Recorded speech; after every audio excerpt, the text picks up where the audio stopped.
योगी आदित्यनाथ का जन्म 5 जून 1972 को उत्तराखंड राज्य के पौड़ी गढ़वाल जिले में पड़ने वाले यमकेश्वर तहसील के एक पंचूर गांव के एक गढ़वाली राजपूत परिवार में हुआ था। योगी आदित्यनाथ के पिता पेशे से एक फॉरेस्ट रेंजर थे और उनका नाम श्री आनंद सिंह बिष्ट था। जब उन्होंने फॉरेस्ट रेंजर की नौकरी छोड़ी, उसके बाद उन्होंने ट्रांसपोर्ट संचालन का काम भी काफी लंबे समय तक किया। अप्रैल 2020 में दिल्ली के एम्स में 40 दिनों तक भर्ती होने के बाद उन्होंने 89 वर्ष की उम्र में आपने प्राण त्याग दिए। इनकी माता पेशे से एक गृहिणी थी और उनका नाम सावित्री देवी था। योगी आदित्यनाथ जी के परिवार में उनकी 3 बड़ी बहनें पुष्पा देवी, कौशल्या देवी, शशि देवी हैं। उनके बड़े भाई मानेंद्र दूसरे नंबर पर योगी आदित्यनाथ, तीसरा भाई शैलेंद्र मोहन और चौथा भाई मनवेंद्रा मोहन है। योगी आदित्यनाथ के बचपन का नाम अजय सिंह बिष्ट था। पिता का नाम आनंद सिंह बिष्ट, माता का नाम सावित्री देवी, भाई का नाम मनवेंद्रा मोहन, शैलेंद्र मोहन, महेंद्र, बहन का नाम पुष्पा देवी, कौशल्या देवी, शशि देवी। योगी आदित्यनाथ की शिक्षा योगी आदित्यनाथ जी ने अपनी प्रारंभिक शिक्षा पौड़ी उत्तराखंड राज्य के ही एक प्राथमिक विद्यालय से की है। अपनी स्कूली शिक्षा पूरी करने के बाद हेमवती नंदन बहुगुणा विश्वविद्यालय से गणित और विज्ञान के विषय में स्नातक की डिग्री प्राप्त की। उसके बाद योगी जी ने गणित विषय से एमएससी की शिक्षा प्राप्त करने के लिए HNB गढ़वाल विश्वविद्यालय में दाखिला भी ले लिया, लेकिन राम मंदिर के मुद्दे पर हो रहे आंदोलन ने उनका मन विचलित सा कर दिया, जिसकी वजह से उन्होंने अपनी शिक्षा को त्याग दिया। योगी आदित्यनाथ ने अपना राजनैतिक जीवन तो बचपन में ही शुरू कर दिया था। इन्होंने कॉलेज के समय में उनकी गिनती अखिल भारतीय विद्यार्थी परिषद के उभरते हुए युवा नेताओं में की जाने लगी थी।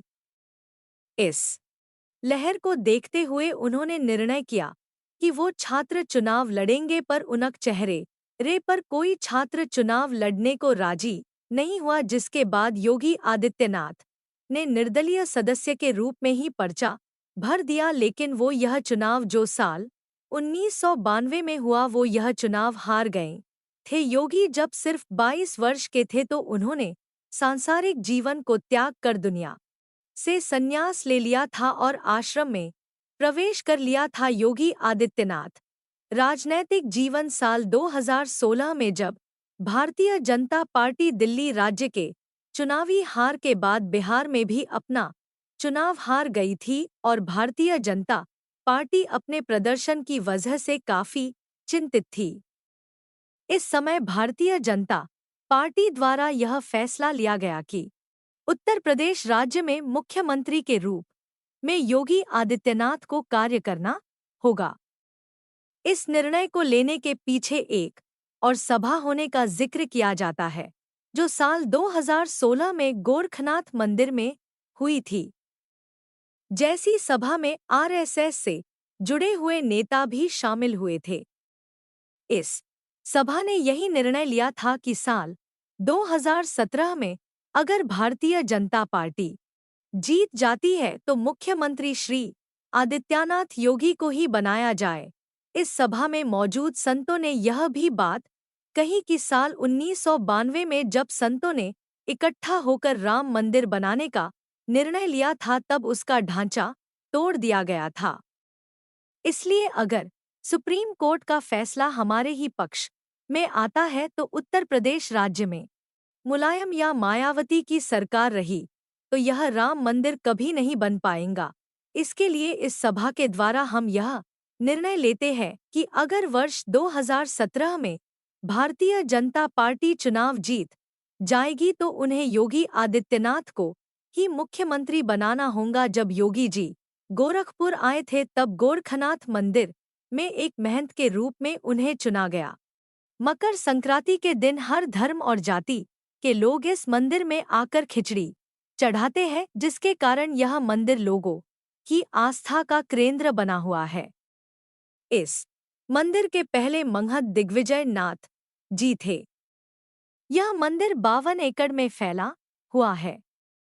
जब योगी आदित्यनाथ गोरखपुर आए थे तब इस मंदिर के महंत अवैधनाथ जी थे। जब महंत अवैधनाथ जी की उम्र काफी ज्यादा हो गई थी तब उन्होंने अपना राजनीतिक उत्तराधिकारी योगी आदित्यनाथ को बनाया, जिसके बाद सन 1998 में योगी आदित्यनाथ ने गोरखपुर की लोकसभा सीट से भाजपा प्रत्याशी के रूप में चुनाव लड़े और विजय हुए।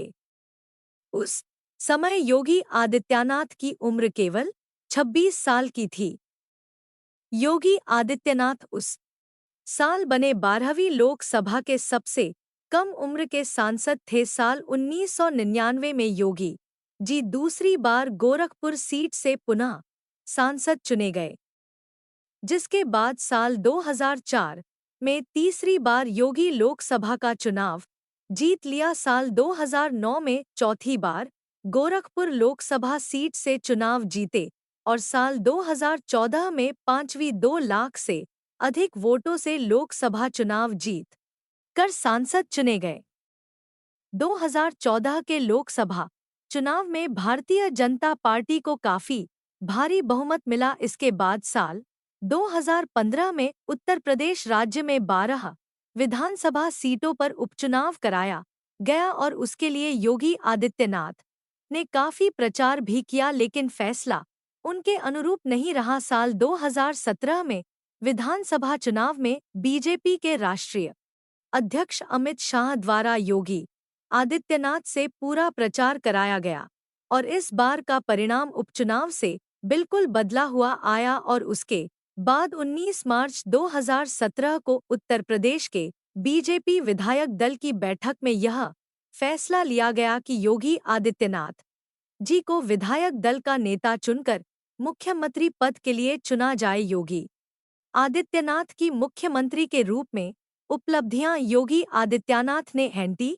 रोमियो नाम का एक अभियान चलाया, जिसके तहत उन्होंने उत्तर प्रदेश की महिलाओं में सुरक्षा के लिए कई कदम उठाए। योगी आदित्यनाथ ने मुख्यमंत्री बनते ही राज्य में जितने भी छोटे किसान थे उनका कर्ज माफ कर दिया। उत्तर प्रदेश में बढ़ रहे माफिया और गुंडागर्दी का सफाया कराया और साथ ही साथ अपराधियों की जितनी भी अवैध संपत्ति थी उन्हें सीज करवाया।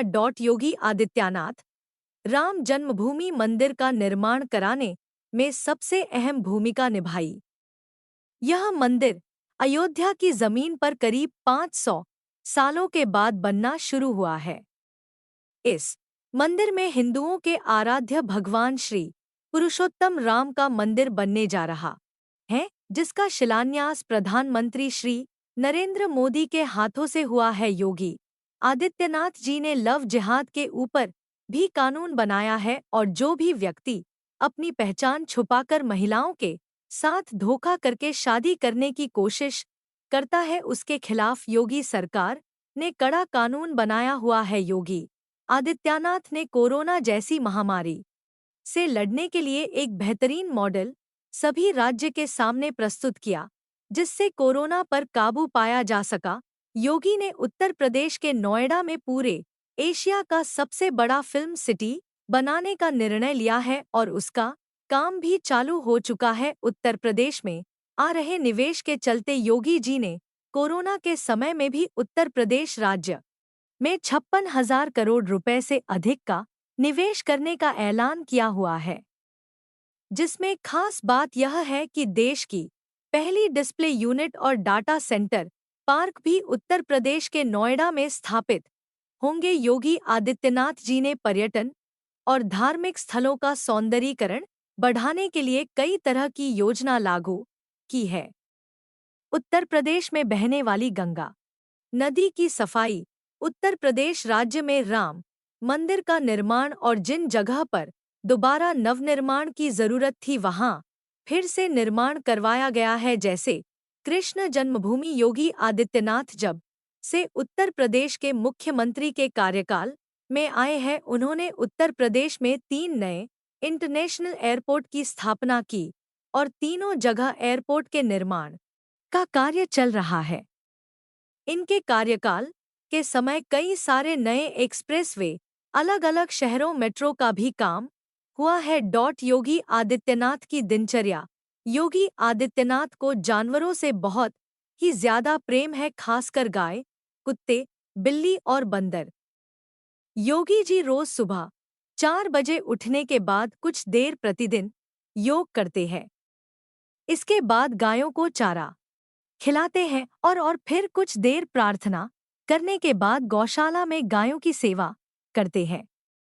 योगी जी उत्तर प्रदेश के मुख्यमंत्री होने के साथ एक एनजीओ भी चलाते हैं, जिसके अंतर्गत यह संस्था सड़कों पर पड़े बीमार और घायल जानवरों का इलाज और उनकी सेवा करती है। योगी जी वो भगवा रंग का कुर्ता पहनते हैं। इस कुर्ता को नाखूनी सादा कुर्ता के नाम से भी जाना जाता है। इस कुर्ता का नाम नाखूनी सादा कुर्ता रखने के पीछे भी एक कारण है, क्योंकि जो भी इस कुर्ते को सिलता है उस दर्जी के नाखून बड़े ही होने चाहिए। योगी आदित्यनाथ सैलरी। योगी आदित्यनाथ जी को उत्तर प्रदेश का मुख्यमंत्री के रूप में प्रति महीने 3.65 लाख रुपए मिलते हैं, जिसमें कई प्रकार के भत्ते शामिल हैं।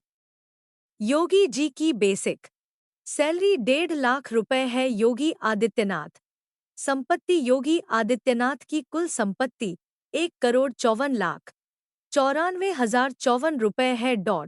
अलग अलग बैंक में 11 खाते हैं। उनके पास कोई मकान या घर नहीं है। 12,000 का एक मोबाइल फोन है। उनके पास 1 लाख की एक बंदूक और 80,000 रुपए की एक राइफल है। इसके अलावा उनके पास सोने की बनी हुई 20 ग्राम की कुंडल और 10 ग्राम की रुद्राक्ष है।